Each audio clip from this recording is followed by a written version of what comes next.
అందరూ బాగున్నారా? ప్రభువైన యేసుక్రీస్తు వారి నామమున అందరికీ వందనాలండి. అందరూ బాగున్నారా? ఒక కీర్తన పాడుకొని ప్రభువును మహిమపరుద్దామండి. ఎవరికి ఎవరు ఈ లోకంలో, చివరికి యేసే పరలోకంలో. ఎవరికి ఎవరు ఈ లోకంలో, చివరికి యేసే పరలోకంలో. ఎవరికి ఎవరు ఈ లోకంలో.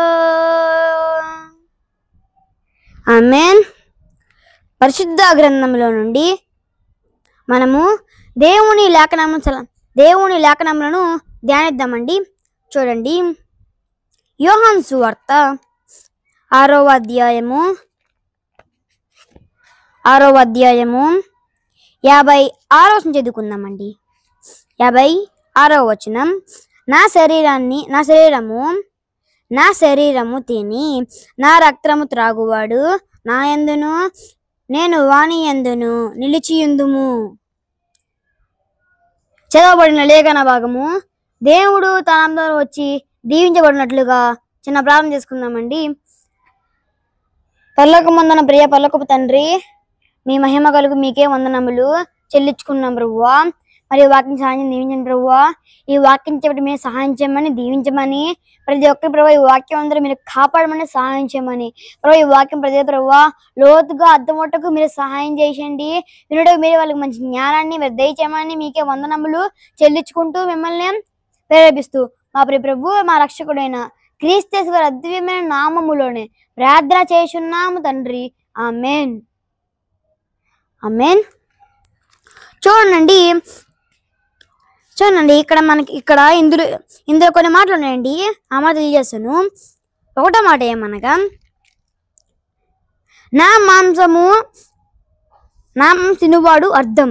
మనం ఈ మాట చూడమండి, మనము ఈ మాట లోపలికి వెళ్ళిపోదాము.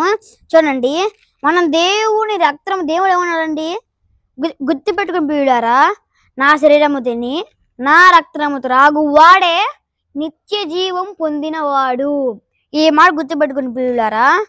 మనం ఇక్కడ మనం ఇక్కడ శరీరం అర్థంలోకి వెళ్ళిపోతాం. చూడండి, యేసు తన శరీరాన్ని మన కొరకు బలిగా ఇచ్చాడు. ఏంటండి, ప్రభు అయిన యేసుక్రీస్తు ఏమి ఇచ్చాడంటే దానికి తన శరీరాన్ని మన బలిగా ఇచ్చాడు మనకైనా. ఆయన ఒకటే నా శరీరం తిని నా రక్తం త్రాగువాడే నిత్య జీవం పొందినమన్నాడు. ఎవరైతే దానికి లోపడతారో, ఎవరైతే తన వాక్యానికి లోపడతారో దేవుని వాక్యం తెలుస్తుంది ప్రియులారా. దేవుని వాక్యం మనకు తెలుస్తుంది. ఏం తెలుస్తుంది ప్రియులారా? చూడండి, ఆయన మనకి ఏం చేయాలంటే తన ప్రాణాన్ని అర్పించారు, తన శరీరాన్ని మనకు అర్పించాడు, తన శరీరాన్ని మనకు బలిగా అర్పించారు. దాన్ని మనం ఏం చేయాలని చూడండి, దానిని విశ్వాసంతో స్వీకరించాలి. ఏంటండి, దాన్ని మనం స్వీకరించాలండి. దేవుడి శరీరం మనం స్వీకరించాలంట.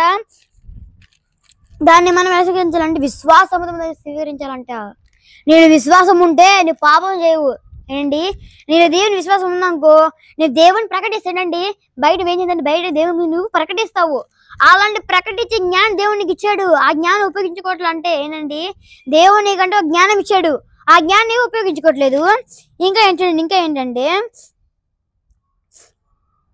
ఇది ఒకటో మాట. మనం రెండో మాటకి చూడండి, రెండో మాటలోకి వెళ్ళిపోతాము.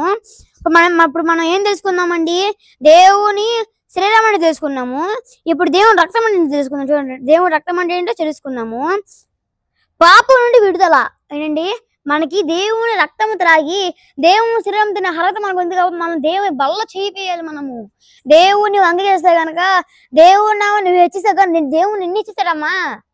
ఏంటి, నీ ఒక్కసారి దేవుని హెచ్చించాడు, దేవుని 100 హెచ్చిస్తాడు. ఏనండి, నీ ఒక్కసారి దేవుని హెచ్చించు, దేవుని ప్రతిసారి హెచ్చిస్తూనే ఉంటాడు. నీకు ప్రతిసారి ఎక్కడైతే నువ్వు వెళ్ళే ప్రతి ఒక్క దేవుడు ఉంటాడు.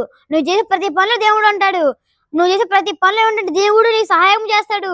అది పని రానైనా ప్రార్థన చేసుకో, దేవుడికి ఖచ్చితంగా సహాయం చేస్తాడు. బిడ్డారా, ఇక్కడ ఏంటంటే మనము ఈ రెండు పని మనం చేస్తాం కనుక దేవుడు మనం రక్షణ పొందితే కనుక మనకి ఏమొచ్చిందండి? చూడండి, మనకి ఏమొచ్చిందండి? పాపం నుండి మనకు విడుదల వచ్చిందంట. దేవుని లాగం తెలిసిన పిల్లరా, పాపం మనకు విడుదల వచ్చిందంట. ఇంకా ఏంటండి, కొత్త జీవితంలో నడవడం. ఏంటి, నీవు గనక దేవుని తిని నీవు గనక దేవునికి లోపడితే గనక నీ జీవితం తెలియదండి. అంటే ఇప్పుడు పాపంలో జీవితం ఎలా ఉంటుందండి, నీవు పాపంలో ఉన్న జీవితం అంతా గొడవలు ఇవన్నీ, జీవితం అంతా లైఫ్ ఫాల్ అయిపోయింది, ఎలాగుంటుంది మొత్తం, నీ జాబ్ ఏం రావు. కానీ ఇది ఒక్కసారి దేవునిలోకి వచ్చి చూసాక నీ జీవితం ఏమైందమ్మా, తిరగబడిపోయింది, జీవితం మారిపోయింది. నీ జీవితం అంతా దేవుని వైపుకు గురైపోయింది. దేవుడు నిన్ను పట్టుకుంటాడు. దేవుని ఎలా అవుతామండి, దేవుని సహోదరుగా అవుతావు. దేవుని వాక్యం ప్రకటించేవాడుగా మనం అవ్వాలి. దేవుని వాక్యం ప్రకటిస్తే దేవుడు మనల్ని రక్షిస్తాడు. ఇది ఇక్కడ మాట. దేవుడు ఈ మాటలను దీవించును గాక.